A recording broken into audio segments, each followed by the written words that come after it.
नमस्कार। देश के तमाम फटाफट खबरों में आपका स्वागत है। खबरों के लिए आपसे निवेदन कि यदि आपने हमारे चैनल को सब्सक्राइब नहीं किया तो कृपया करके आपके अपने चैनल को सब्सक्राइब करना ना भूलें। तो बढ़ते हैं आज की बड़ी खबर की ओर।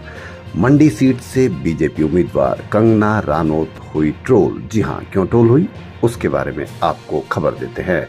अभिनेत्री से राजनेता बनी हिमाचल की मंडी सीट से बीजेपी उम्मीदवार कंगना रानौत अपने बयानों को लेकर लगातार चर्चा में रहती है। अब तेजस्वी यादव के बदले तेजस्वी सूर्या को निशाना बनाने को लेकर वो एक बार फिर चर्चाओं में है। उनका एक वीडियो सामने आया जिसमें वो कह रही है कि बिगड़ेल राजकुमारों की एक पार्टी है, चाहे वह राहुल गांधी हो जो चंद्रमा पर आलू उगाना चाहते हैं या तेजस्वी सूर्या जो गुंडागर्दी करते हैं। जी हाँ, तेजस्वी सूर्या जो गुंडागर्दी करते हैं और मछली खाते हैं। दरअसल कंगना रनौत तेजस्वी यादव पर निशाना साधना चाह रही थी, लेकिन वो गलती से अपनी ही पार्टी के नेता तेजस्वी सूर्या पर हमला बोल गई। यादव ने कंगना रनौत के बयान की क्लिप पर प्रतिक्रिया दी है। जी हाँ, तेजस्वी यादव ने लिखा कि ये मोहतरमा कौन है। कर्नाटक में कांग्रेस सरकार जद नेता प्रज्वल रेवन्ना द्वारा कथित तौर पर यौन उत्पीड़न की शिकार बनाई गई महिलाओं को वित्तीय सहायता प्रदान करेगी। कांग्रेस महासचिव और पार्टी के कर्नाटक प्रभारी रणदीप सिंह सुरजेवाला ने मुख्यमंत्री सिद्धारमैया की मौजूदगी में एक संवाददाता सम्मेलन में यह घोषणा की।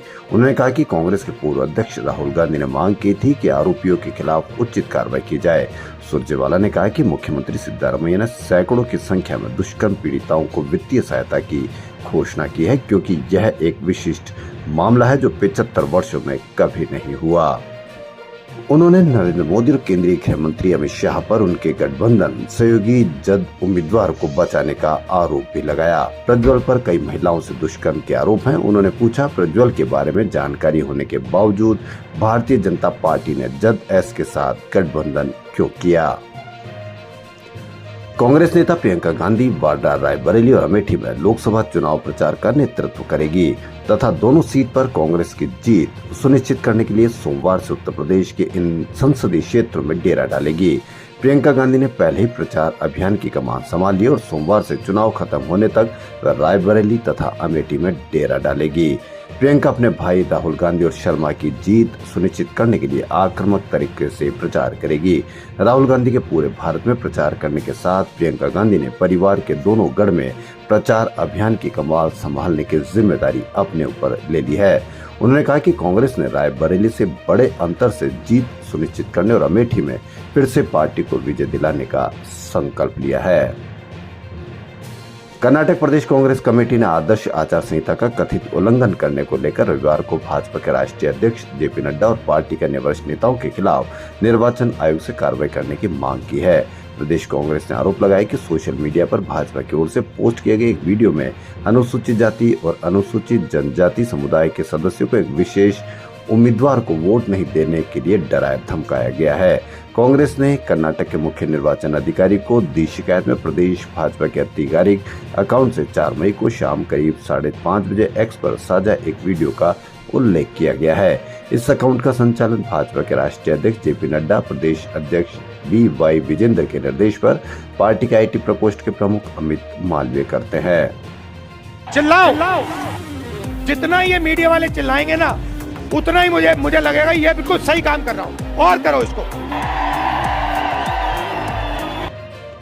कांग्रेस नेता राहुल गांधी ने एक बार फिर जाति सर्वेक्षण और आर्थिक समीक्षा की वकालत की है। राहुल ने कहा कि इसका मकसद यह है कि जिससे पता लगाया जा सके कि किसके पास कितनी संपत्ति है। उन्होंने कहा कि अगर वह सत्ता में आए तो वह भारत का पहला काम होगा।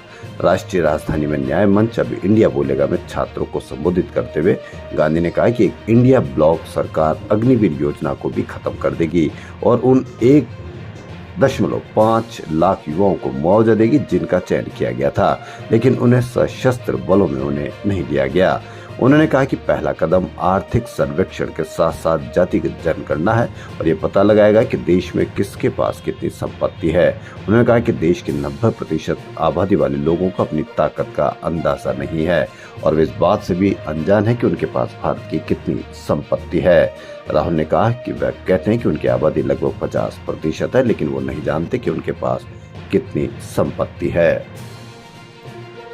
पूर्व मुख्यमंत्री चरणजीत सिंह चन्नी ने भारतीय वायुसेना के काफिले पर हुए हमले को लेकर एक टिप्पणी की। उन्होंने रविवार को यह कहकर विवाद खड़ा किया है कि जम्मू कश्मीर के पूंछ जिले में भारतीय वायुसेना के काफिले पर हुआ आतंकी हमला भाजपा का चुनावी पूर्व स्टंट है।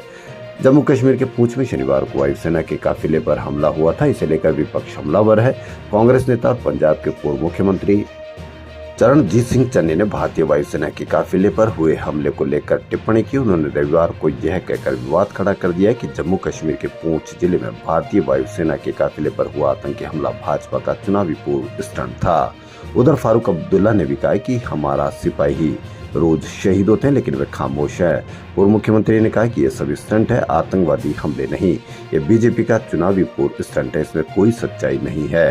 बीजेपी लोगों के जीवन और शरीर के साथ खेल रही है। भाजपा पर चुनाव को प्रभावित करने के लिए ऐसी घटनाओं को अंजाम देने का आरोप लगाते हुए चन्नी ने आरोप लगाया कि इस तरह के हमले पूर्व नियोजित है और भाजपा की चुनावी संभावनाओं को मजबूत करने के लिए अंजाम दिया गया है। चन्नी ने आगे कहा कि जब भी चुनाव आते हैं ऐसे स्टंट किए जाते हैं। पिछले आम चुनाव के दौरान भी इसी तरह के हमले हुए थे। खबरों फिलहाल इतना ही। यदि आपको हमारा चैनल पसंद आए तो लाइक, सब्सक्राइब और शेयर अवश्य करें। धन्यवाद।